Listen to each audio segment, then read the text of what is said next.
Hi ನನ್ನ ಪ್ರೀತಿಯ ವಿದ್ಯಾರ್ಥಿಗಳೇ ನಮಸ್ಕಾರ. ಇವತ್ತಿನ ಕ್ಲಾಸ್ ಯಾವ್ದಪ್ಪ ಅಂದ್ರೆ ಉಪಕರಣಗಳು, ಪ್ರಮುಖ ಉಪಕರಣಗಳು. ವಿದ್ಯಾರ್ಥಿಗಳು ತುಂಬಾ ಇಂಪಾರ್ಟೆಂಟ್ ಟಾಪಿಕ್ ವಿದ್ಯಾರ್ಥಿಗಳೇ.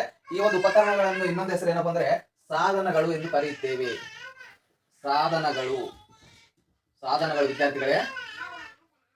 ಅದೇ ರೀತಿ ವಿದ್ಯಾರ್ಥಿಗಳೇ, ಈ ಉಪಕರಣಗಳ ಮೇಲೆ ಅನೇಕ ಕ್ವಶನ್ ಆಗಿದೆ ವಿದ್ಯಾರ್ಥಿಗಳೇ. ತುಂಬಾ ಸಲ ಎಕ್ಸಾಮ್ ಅಲ್ಲಿ ಕ್ವಶನ್ ಆಗಿದೆ. ದಯವಿಟ್ಟು ಕ್ಲಾಸ್ ಅನ್ನು ಚೆನ್ನಾಗಿ ಕೇಳಿ ನನ್ನ ಪ್ರೀತಿಯ ವಿದ್ಯಾರ್ಥಿಗಳೇ. ಅದೇ ರೀತಿ ವಿದ್ಯಾರ್ಥಿಗಳೇ, GK 6ನೇ ಕ್ಲಾಸ್ ತುಂಬಾ ಇಂಪಾರ್ಟೆಂಟ್ ವಿದ್ಯಾರ್ಥಿಗಳೇ. ಅನೇಕ ಸಾರಿ ಕ್ವಶನ್ ಆಗಿದೆ. ಅದೇ ರೀತಿ ಗಾಳಿಯ ವೇಗವನ್ನು ಅಳೆಯುವ ಮಾಪಕ ಅಥವಾ ಸಾಧನ ಅಥವಾ ಉಪಕರಣ ಯಾವುದಪ್ಪ ಎನ್ನುವುದು ಹಲವಾರು ಬಾರಿ ಕ್ವಶನ್ ಆಗಿದೆ ವಿದ್ಯಾರ್ಥಿಗಳೇ. ಯಾವುದಪ್ಪ ಅಂದ್ರೆ ಅನಿಮೋಮೀಟರ್. ಗಾಳಿಯ ಒಂದು ವೇಗವನ್ನು, ಗಾಳಿ ಯಾವ ತರ ಒಂದು ಸ್ಪೀಡ್ ಅಲ್ಲಿ ಚಲಿಸುತ್ತದೆ ಎನ್ನುವುದು ಅಳೆಯುವ ಸಾಧನವನ್ನು ಏನೆಂದು ಕರೀತೀವಪ್ಪ ಅಂದ್ರೆ ಅನಿಮೋಮೀಟರ್. ವಿದ್ಯಾರ್ಥಿಗಳು ಸಾಕಷ್ಟು ಎಕ್ಸಾಮ್ ಅಲ್ಲಿ ರಿಪೀಟ್ ಆದ ಕ್ವಶನ್ ವಿದ್ಯಾರ್ಥಿಗಳಿದು. ಅನೇಕ ಸಾರಿ PC ಇಂದ DC ವರೆಗೆ ಕೂಡ ಕ್ವಶನ್ ಆಗಿದೆ. ಗಾಳಿಯ ವೇಗವನ್ನು ಅಳೆಯುವ ಉಪಕರಣ ಅಥವಾ ಸಾಧನ ಅಥವಾ ಮಾಪಕ ಯಾವುದಪ್ಪ ಅಂದ್ರೆ ಅನಿಮೋಮೀಟರ್. ಅದೇ ರೀತಿ ವಿದ್ಯಾರ್ಥಿಗಳೇ, ಎತ್ತರವನ್ನು ಅಳೆಯಲು ಇಲ್ಲಿ ಯಾವುದೇ ಎಕ್ಸಾಂಪಲ್ ವಿದ್ಯಾರ್ಥಿಗಳೇ, ಇಲ್ಲೊಂದು ವಿಮಾನ ಹೋಗುತ್ತಿದೆ. ಈ ಭೂಮಿಯಿಂದ ಎಷ್ಟು ಎತ್ತರ ಹೋಗುತ್ತಿದೆ ಎನ್ನುವುದನ್ನು ಕಂಡುಹಿಡಿಯಲು ಯಾವುದನ್ನು ಉಪಯೋಗಿಸುತ್ತೇವಪ್ಪ ಅಂದ್ರೆ ಅಲ್ಟಿಮೀಟರ್. ಎತ್ತರವನ್ನು ಅಳೆಯಲು ಅಲ್ಟಿಮೀಟರ್ ಅನ್ನು ಉಪಯೋಗಿಸುತ್ತೇವೆ. ಇದು ಕೂಡ ಎಕ್ಸಾಮ್ ಅಲ್ಲಿ ಕ್ವಶನ್ ಆಗಿದೆ. PSI ಎಕ್ಸಾಮ್ ಅಲ್ಲಿ ಕ್ವಶನ್ ಆಗಿದೆ ವಿದ್ಯಾರ್ಥಿಗಳೇ. 406 ಅಲ್ಲಿ ಕ್ವಶನ್ ಆಗಿದೆ. ಗಾಳಿಯ ವೇಗವನ್ನು ಅನಿಮೋಮೀಟರ್, ಅದೇ ರೀತಿ ಎತ್ತರವನ್ನು ವಿದ್ಯಾರ್ಥಿಗಳೇ. ಈ ಎತ್ತರವನ್ನು ಅಳೆಯಲು ಅಲ್ಟಿಮೀಟರ್ ಅನ್ನು ಉಪಯೋಗ ಮಾಡುತ್ತೇವೆ. ಅದೇ ರೀತಿ ವಿದ್ಯಾರ್ಥಿಗಳೇ, ವಿದ್ಯುತ್ ಪ್ರವಾಹವನ್ನು ಅಳೆಯುವ ಸಾಧನ ಯಾವುದಪ್ಪ ಅಂದ್ರೆ ಅಮ್ಮಿಮೀಟರ್ ವಿದ್ಯಾರ್ಥಿಗಳೇ. ವಿದ್ಯುತ್ ಪ್ರವಾಹವನ್ನು ಅಳೆಯಲು ಅಮ್ಮಿಮೀಟರ್ ಅನ್ನು ಉಪಯೋಗ ಮಾಡುತ್ತೇವೆ. ಅದೇ ರೀತಿ ವಿದ್ಯಾರ್ಥಿಗಳೇ, ವಾತಾವರಣ ಒತ್ತಡವನ್ನು ಅಳೆಯಲು ಬ್ಯಾರೋಮೀಟರ್ ಅನ್ನು ಉಪಯೋಗಿಸುತ್ತೇವೆ. ಇದು ಕೂಡ ಎಕ್ಸಾಮ್ ಅಲ್ಲಿ ಸಾಕಷ್ಟು ಬಾರಿ ಕ್ವಶನ್ ಆಗಿದೆ ವಿದ್ಯಾರ್ಥಿಗಳೇ. ವಾತಾವರಣದ ಒತ್ತಡವನ್ನು ಅಳೆಯಲು ಬ್ಯಾರೋಮೀಟರ್ ಅನ್ನು ಉಪಯೋಗ ಮಾಡುತ್ತೇವೆ.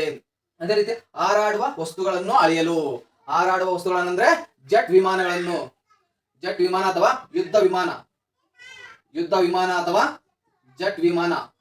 ಈ ವಿಮಾನಗಳ ಒಂದು ಚಲನೆಯನ್ನು, ಹಾರಾಡುವ ವಸ್ತುಗಳನ್ನು ಅಳೆಯಲು ಯಾವ ಒಂದು ಸಾಧನವನ್ನು ಬಳಸುತ್ತೇವೆ ಅಂದ್ರೆ ರಾಡಾರ್. ಇದು ಸಾಕಷ್ಟು ಎಕ್ಸಾಮ್ ಅಲ್ಲಿ ರಿಪೀಟ್ ಆದ ಕ್ವಶನ್ ವಿದ್ಯಾರ್ಥಿಗಳೇ, ಇಂಪಾರ್ಟೆಂಟ್. ಅದೇ ರೀತಿ ವಿದ್ಯಾರ್ಥಿಗಳೇ, ರಕ್ತದ ಒತ್ತಡವನ್ನು ಅಳೆಯಲು ತುಂಬಾ ಇಂಪಾರ್ಟೆಂಟ್ ಪಾಯಿಂಟ್ ವಿದ್ಯಾರ್ಥಿಗಳು. ಇದು ನಮ್ಮ ದೇಹದ ರಕ್ತದ ಒತ್ತಡವನ್ನು ಅಳೆಯಲು ಯಾವ ಒಂದು ಸಾಧನ ಅಂದ್ರೆ ಸಿಗ್ಮೋಮ್ಯಾನೋಮೀಟರ್. ನಮ್ಮ ದೇಹದ ರಕ್ತವನ್ನು ಪಟ್ಟಿ ಹಾಕಿ ಒಂದು ರಕ್ತದ ಒತ್ತಡವನ್ನು ಅಳೆಯುತ್ತಾರೆ. ಯಾಕಪ್ಪ ಅಂದ್ರೆ ಒಬ್ಬ ಮನುಷ್ಯನ ಒಂದು ದೇಹದ ಪರಿಸ್ಥಿತಿ ಯಾವ ರೀತಿ ಇದೆ ಎಂದು ತಿಳಿದುಕೊಳ್ಳಲು ಸಿಗ್ಮೋಮ್ಯಾನೋಮೀಟರ್ ಅನ್ನು ಉಪಯೋಗ ಮಾಡುತ್ತೇವೆ.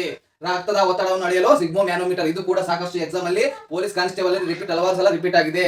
ಅದೇ ರೀತಿ ವಿದ್ಯಾರ್ಥಿಗಳೇ, ವಾಹನಗಳ ಒಂದು ವೇಗವನ್ನು ಅಥವಾ ವಾಹನಗಳ ಚಲನೆಯ ದೂರವನ್ನು ಅಳೆಯಲು ಯಾವ ಒಂದು ಸಾಧನವನ್ನು ಉಪಯೋಗಿಸುತ್ತೇವೆ ಅಂದ್ರೆ ಓಡೋಮೀಟರ್ ಅನ್ನು ಉಪಯೋಗ ಮಾಡುತ್ತೇವೆ. ಅದೇ ರೀತಿ ಸುಳ್ಳನ್ನು, ಒಬ್ಬ ಮನುಷ್ಯ ಒಂದು ಕೇಸಲ್ಲಿ ಸುಳ್ಳು ಹೇಳ್ತಾನೆ ಇಲ್ಲವಾ ನಿಜ ಹೇಳ್ತಾನೆ ಎನ್ನುವುದು ತಿಳಿಯಲು ಪಾಲಿಗ್ರಾಫ್ ಎನ್ನುವ ಟೆಸ್ಟ್ ವಿದ್ಯಾರ್ಥಿಗಳೇ. ಇದು ತುಂಬಾ ಇಂಪಾರ್ಟೆಂಟ್ ವಿದ್ಯಾರ್ಥಿಗಳೇ.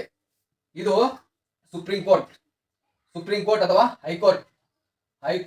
ಹೈಕೋರ್ಟ್ ಒಂದು ಕೇಸ್ಗಳಲ್ಲಿ, ತುಂಬಾ ಕ್ರಿಟಿಕಲ್ ಕೇಸ್ಗಳಲ್ಲಿ ಈ ಒಂದು ಪಾಲಿಗ್ರಾಫ್ ಟೆಸ್ಟ್ ಅನ್ನು ನಮ್ಮ ತಲೆಗೆ ಇಟ್ಟು ಮಾಡುತ್ತಾರೆ. ನಮ್ಮ ತಲೆಯ ಒಂದು ಬ್ರೈನ್ ಗೆ ಕನೆಕ್ಷನ್ ಕೊಟ್ಟು ಮಾಡುತ್ತಾರೆ ವಿದ್ಯಾರ್ಥಿಗಳೇ. ಸುಳ್ಳನ್ನು ಪರೀಕ್ಷಿಸಲು ಯಾವ ಒಂದು ಸಾಧನವನ್ನು ಉಪಯೋಗ ಮಾಡುತ್ತೇವೆ ಅಂದ್ರೆ ಪಾಲಿಗ್ರಾಫ್ ಅನ್ನು ಉಪಯೋಗ ಮಾಡುತ್ತೇವೆ ವಿದ್ಯಾರ್ಥಿಗಳೇ. ಹಲವಾರು ಸಲ ಈ ಒಂದು ಪಾಲಿಗ್ರಾಫ್ ಅನ್ನು ಬಳಸಲಾಗಿದೆ. ತುಂಬಾ ಸಲ ಎಕ್ಸಾಮ್ ಅಲ್ಲಿ ಕೇಳಿದ್ದಾರೆ. ಸುಳ್ಳನ್ನು ಪರೀಕ್ಷೆ ಮಾಡಲು ಯಾವ ಸಾಧನವನ್ನು ಉಪಯೋಗ ಮಾಡುತ್ತೇವೆ ಅಂದ್ರೆ ಪಾಲಿಗ್ರಾಫ್ ಒಂದು ಸಾಧನವನ್ನು ಉಪಯೋಗ ಮಾಡುತ್ತೇವೆ ಅಥವಾ ಉಪಕರಣ ಅಥವಾ ಸಾಧನ. ಅದೇ ರೀತಿ ವಿದ್ಯಾರ್ಥಿಗಳೇ, ದೇಹದ ಆಂತರಿಕ ಅಂಗಗಳ ಪರಿಸ್ಥಿತಿಯನ್ನು ತಿಳಿಯಲು ಯಾವ ಒಂದು ಸಾಧನವನ್ನು ಉಪಯೋಗ ಮಾಡುತ್ತೇವೆ ಅಂದ್ರೆ ಎಂಡೋಸ್ಕೋಪ್ ವಿದ್ಯಾರ್ಥಿಗಳೇ. ಅದೇ ರೀತಿ ನಮಗೆ ಗ್ಯಾಸ್ಟ್ರಿಕ್ ಸಮಸ್ಯೆ ಇದ್ದರೆ ಕೂಡ ಅದೇ ರೀತಿ ವಿದ್ಯಾರ್ಥಿಗಳೇ, ಗ್ಯಾಸ್ಟ್ರಿಕ್ ಸಮಸ್ಯೆ ಆಗಿರುವ ಅಲ್ಸರ್ ಅಥವಾ ಕ್ಯಾನ್ಸರ್ ಅಥವಾ ಯಾವುದೇ ಒಂದು ಸಮಸ್ಯೆ ಇದ್ದರೆ ಕೂಡ ಈ ಒಂದು ಎಂಡೋಸ್ಕೋಪಿ ಮೂಲಕ ನಮ್ಮ ಬಾಯಿಂದ ದೇಹದೊಳಗೆ ಬಿಡುತ್ತಾರೆ. ನಮ್ಮ ದೇಹದ ಒಂದು ಹೊಟ್ಟೆಯ ಒಂದು ಪರಿಸ್ಥಿತಿ ಎಲ್ಲ ಚೆಕ್ ಮಾಡಿ ನಮಗೆ ಟ್ರೀಟ್ಮೆಂಟ್ ಕೊಡುತ್ತಾರೆ ವಿದ್ಯಾರ್ಥಿಗಳೇ. ಯಾಕಪ್ಪ ಅಂದ್ರೆ ಎಂಡೋಸ್ಕೋಪಿ ಅಷ್ಟೊಂದು ಫೇಮಸ್ ಆಗಿದೆ ವಿದ್ಯಾರ್ಥಿಗಳೇ. ಯಾವುದೇ ಒಂದು ಗ್ಯಾಸ್ಟ್ರಿಕ್ ಸಮಸ್ಯೆ ಆದ್ರೂ ಇವತ್ತಿನ ಒಂದು ಚಿಕಿತ್ಸೆ ಎಂಡೋಸ್ಕೋಪ್ ವಿದ್ಯಾರ್ಥಿಗಳೇ. ಈ ಎಂಡೋಸ್ಕೋಪ್ ಮೂಲಕ ನಮ್ಮ ದೇಹ ಸುತ್ತು ಹೋಗಿದೆ, ಇಲ್ಲ ಗುಳ್ಳೆ ಆಗಿದೆ ಅಥವಾ ಅಲ್ಸರ್ ಆಗಿದೆ ಎಂಬುದನ್ನು ತಿಳಿಯಲು ಈ ಎಂಡೋಸ್ಕೋಪ್ ನನ್ನು ನಮ್ಮ ಬಾಯಿಂದ ಒಳಗೆ ಬಿಡುತ್ತಾರೆ ವಿದ್ಯಾರ್ಥಿಗಳು. ಈ ಎಂಡೋಸ್ಕೋಪಿ ಮಾಡಲು 3,000 ರೂಪಾಯಿಗಳು ಖರ್ಚಾಗುತ್ತದೆ. ರೇಟ್ ಕೂಡ ಗೊತ್ತಿರಬೇಕು ವಿದ್ಯಾರ್ಥಿಗಳೇ, 3,000. ಅದೇ ರೀತಿ ವಿದ್ಯಾರ್ಥಿಗಳು ತುಂಬಾ ಇಂಪಾರ್ಟೆಂಟ್ ವಿದ್ಯಾರ್ಥಿಗಳು. ಎಂಡೋಸ್ಕೋಪಿ ಸಾಕಷ್ಟು ಎಕ್ಸಾಮ್ ಅಲ್ಲಿ ಕೇಳಿದ್ದಾರೆ. ಅದೇ ರೀತಿ ಪ್ರಮುಖ ಉಪಕರಣಗಳು ಮತ್ತೊಮ್ಮೆ ಚೆನ್ನಾಗಿ ಕೇಳಿ ನನ್ನ ಪ್ರೀತಿಯ ವಿದ್ಯಾರ್ಥಿಗಳು. ಅದೇ ರೀತಿ ವಿದ್ಯಾರ್ಥಿಗಳೇ, ಗಾಳಿಯ ವೇಗವನ್ನು ಅಳೆಯುವ ಸಾಧನ ಯಾವ್ದಪ್ಪ ಅಂದ್ರೆ ಅನಿಮೋಮೀಟರ್. ಅದೇ ರೀತಿ ಒಂದು ಎತ್ತರ, ಯಾವುದೇ ಒಂದು ವಸ್ತುವಿನ ಎತ್ತರ ಅಥವಾ ವಿಮಾನಗಳ ಒಂದು ಭೂಮಿಯಿಂದ ಎತ್ತರವನ್ನು ಕಂಡು ಹಿಡಿಯಲು ಯಾವ ಒಂದು ಸಾಧನ ಅಂದ್ರೆ ಅಲ್ಟಿಮೀಟರ್. ಅದೇ ರೀತಿ ವಿದ್ಯುತ್ ಪ್ರವಾಹವನ್ನು ಅಳೆಯಲು ಯಾವ ಸಾಧನ ಅಂದ್ರೆ ಅಮ್ಮಿಮೀಟರ್. ಇಲ್ಲಿ ನೋಡಿ ಕನ್ಫ್ಯೂಸ್ ಆಗ್ತಾರೆ. ಅನಿಮೋಮೀಟರ್, ಅಲ್ಟಿಮೀಟರ್, ಅಮ್ಮಿಮೀಟರ್ ತುಂಬಾ ಕನ್ಫ್ಯೂಸ್ ಆಗ್ತಾರೆ ವಿದ್ಯಾರ್ಥಿಗಳು. ದಯವಿಟ್ಟು ಚೆನ್ನಾಗಿ ಕೇಳಿ ವಿದ್ಯಾರ್ಥಿಗಳೇ.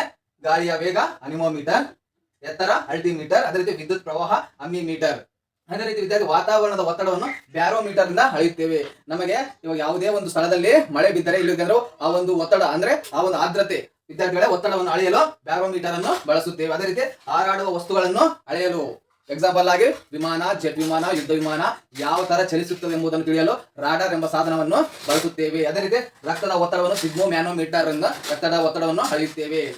ಅದೇ ರೀತಿ ವಾಹನಗಳ ಒಂದು ವೇಗವನ್ನು ಅಥವಾ ದೂರವನ್ನು ಚಲಿಸಲು ಓಡೋಮೀಟರ್ ಅನ್ನು ಬಳಸುತ್ತೇವೆ ಅಳೆಯಲು. ಅದೇ ರೀತಿ ವಿದ್ಯಾರ್ಥಿ ಸುಳ್ಳನ್ನು ಪರೀಕ್ಷೆ ಮಾಡಲು ಪಾಲಿಗ್ರಾಫ್ ತುಂಬಾ ಇಂಪಾರ್ಟೆಂಟ್ ಪಾಯಿಂಟ್ ವಿದ್ಯಾರ್ಥಿಗಳೇ. ಇದು UPSC ಎಕ್ಸಾಮ್ ಅಲ್ಲಿ ಕೇಳಿದ್ದಾರೆ. UPSC ಕಂಡಕ್ಟ್ ಮಾಡಿದ್ರು, IAS IPS ಎಕ್ಸಾಮ್ ಅಲ್ಲಿ ಕೇಳಿದ್ದಾರೆ ವಿದ್ಯಾರ್ಥಿ. ಪ್ರಿಲಿಮ್ಸ್ ಅಲ್ಲಿ ಕೇಳಿದ್ದಾರೆ. ಸುಳ್ಳನ್ನು ಪರೀಕ್ಷೆ ಮಾಡಲು ಪಾಲಿಗ್ರಾಫ್ ಟೆಸ್ಟ್ ಮೂಲಕ ಒಬ್ಬ ವ್ಯಕ್ತಿ ಸುಳ್ಳು ಹೇಳ್ತಾನೆ ಅಥವಾ ನಿಜ ಹೇಳ್ತಾನೆ ಎಂಬುದು ತಿಳಿಯಲು ಪಾಲಿಗ್ರಾಫ್ ಎನ್ನುವ ಟೆಸ್ಟ್ ಕೂಡ ಇವತ್ತಿನ ಟೆಕ್ನಾಲಜಿ ಹೆಚ್ಚಾಗಿದೆ ವಿದ್ಯಾರ್ಥಿಗಳೇ. ಅದೇ ರೀತಿ ದೇಹದ ಆಂತರಿಕ ಅಂಗಗಳ ಬಗ್ಗೆ ತಿಳಿಯಲು ಎಂಡೋಸ್ಕೋಪಿ ನಮ್ಮ ಬಾಯಿಯಿಂದ ಒಳಗೆ ಬಿಡುತ್ತಾರೆ ವಿದ್ಯಾರ್ಥಿಗಳೇ. ನಮಗೆ ಅಲ್ಸರ್ ಇದೆ, ಇಲ್ಲ ಗ್ಯಾಸ್ಟ್ರಿಕ್ ಇದೆ, ಇಲ್ಲಕಂದ್ರೆ ಯಾವುದೇ ಒಂದು ಹೊಟ್ಟೆಯಲ್ಲಿ ಸಮಸ್ಯೆ ಇದ್ದರೆ ಕೂಡ, ಒಂದು ಅದೇ ರೀತಿ ಆಸಿಡಿಟಿ ಇದ್ದರೆ ಕೂಡ ಈ ಒಂದು ಎಂಡೋಸ್ಕೋಪಿ ಮೂಲಕ ನಮಗೆ ಕ್ಯಾಮರಾ ಇರುತ್ತೆ ವಿದ್ಯಾರ್ಥಿಗಳ. ಆ ಒಂದು ಪೈಪಿಗೆ ಕ್ಯಾಮರಾ ಇರುತ್ತೆ, ಎಂಡೋಸ್ಕೋಪಿ ಈ ತರ ಇರುತ್ತೆ, ಇಲ್ಲಿ ಕ್ಯಾಮರಾ ಇರುತ್ತೆ. ಕ್ಯಾಮರಾ ಮೂಲಕ ನಮ್ಮ ಬಾಯಿ ಒಳಗೆ ಬಿಡುತ್ತಾರೆ. ಇದರ ಮೂಲಕ ನಮ್ಮ ಬಾಡಿ ಒಳಗೆ ಅಲ್ಸರ್ ಅಥವಾ ಗ್ಯಾಸ್ಟ್ರಿಕ್ ಅಥವಾ ಆಸಿಡಿಟಿ ಅಥವಾ ಯಾವುದೇ ಒಂದು ಗುಳ್ಳೆ ತರ ಇದ್ದರೆ ಕೂಡ, ಅದೇ ರೀತಿ ನಾಣ್ಯಗಳು, ಚಿಕ್ಕ ಮಕ್ಕಳು ನಾಣ್ಯಗಳು ನುಂಗಿದರೂ ಕೂಡ, ಚಿಕ್ಕ ಮಕ್ಕಳು ಯಾವುದೇ ಒಂದು ವಸ್ತುವನ್ನು ನುಂಗಿದರೂ ಕೂಡ ಎಂಡೋಸ್ಕೋಪಿ ಮಾಡಿ ಯಾವ ಸ್ಥಳದಲ್ಲಿ ನಾಣ್ಯ ಇದೆ ಎಂಬುದನ್ನು ತಿಳಿಯಲು ತುಂಬಾ ಇಂಪಾರ್ಟೆಂಟ್ ವಿದ್ಯಾರ್ಥಿಗಳಿಗೆ ಎಂಡೋಸ್ಕೋಪಿ. ಇದರ ಒಂದು ಖರ್ಚು ಎಷ್ಟಪ್ಪ ಅಂದ್ರೆ 3,000 ರೂಪಾಯಿಗಳು ವಿದ್ಯಾರ್ಥಿಗಳೇ, 3,000ಗಳು. ಅದೇ ರೀತಿ ಈ ಎಂಡೋಸ್ಕೋಪಿ ತುಂಬಾ ಇಂಪಾರ್ಟೆಂಟ್ ವಿದ್ಯಾರ್ಥಿ. ಅದೇ ರೀತಿ ವಿದ್ಯಾರ್ಥಿ ಹಾಲಿನ ಒಂದು ಸಾಂದ್ರತೆಯನ್ನು ತಿಳಿಯಲು ಲ್ಯಾಕ್ಟೋಮೀಟರ್